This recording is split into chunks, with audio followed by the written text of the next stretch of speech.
freuen uns heute, zum ABB-CEO Ulrich Spiesshofer in Oerlikon zu gehen.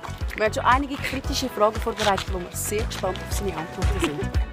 Es interessiert uns, wie er mit Stress umgeht. Spitze.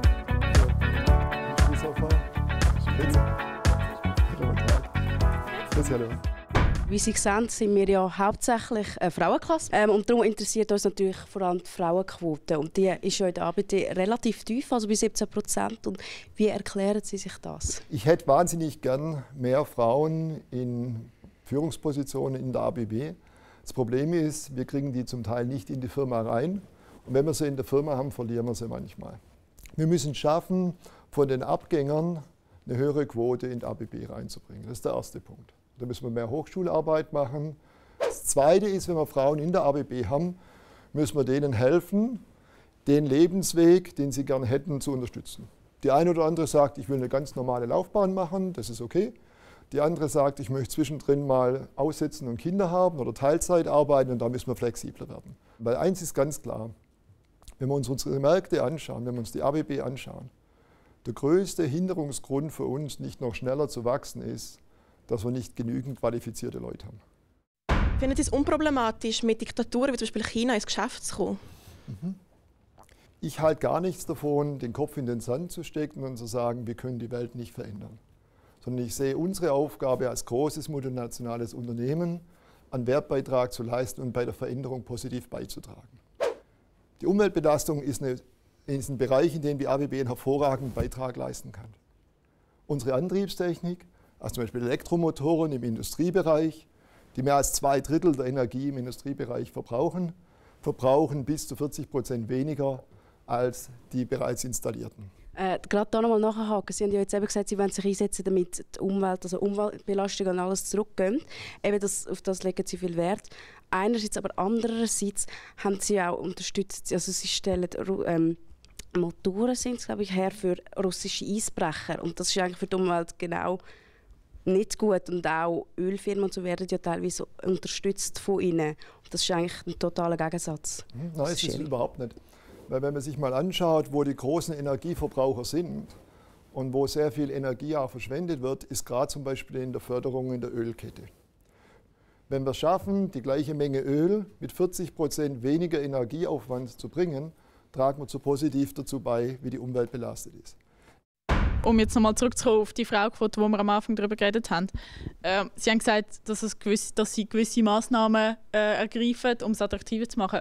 Was wäre das zum Beispiel konkret? Bei der Teamleitung ist es oft wichtig, dass man eben Vollzeit da ist.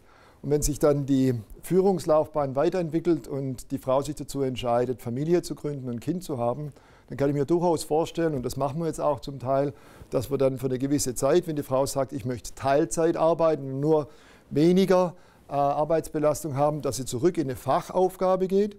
Und wenn sie dann wieder Vollzeit zurückkommt in die ABB, wieder in die Führungsaufgabe geht. Das heißt, dass wir uns da relativ flexibel einstellen. Haben Sie es jetzt wirklich schon mal gehabt, dass eine Frau von der Führungsposition retour als Fachkraft und nachher wieder in die Führungsposition ist? Da bin ich stolz drauf. Da haben wir jetzt ein paar Fälle, noch nicht genug. Und da wird man auch mehr machen.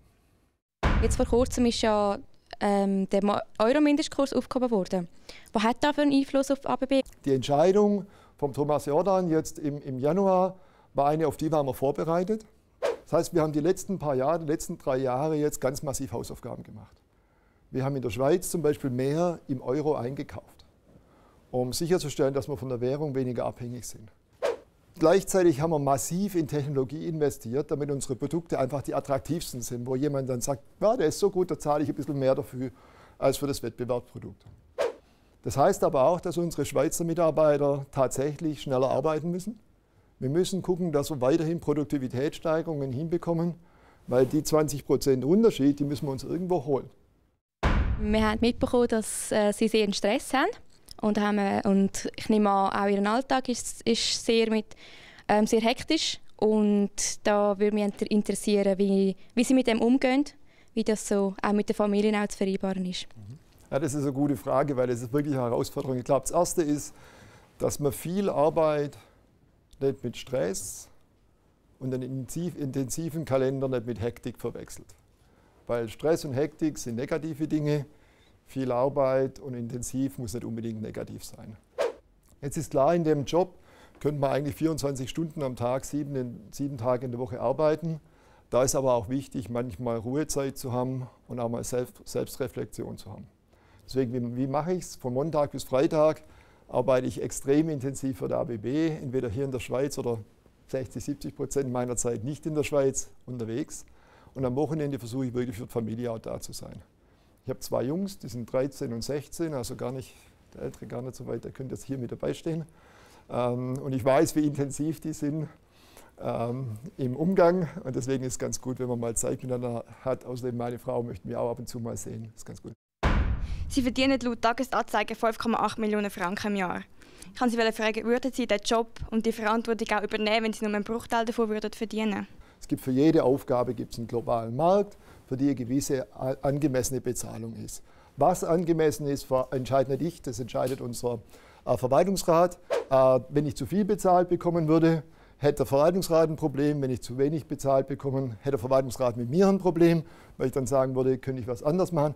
Aber kurzfristig jetzt nur wegen Gehalt eine Entscheidung zu treffen, ist Blödsinn. Also ich fand, das ist eine extrem aufgeweckte Klasse, die sich wirklich Gedanken gemacht hat, gute Fragen gestellt hat, auch keine Angst gehabt hat, mal schwierige Fragen zu stellen. Bleibt einfach so.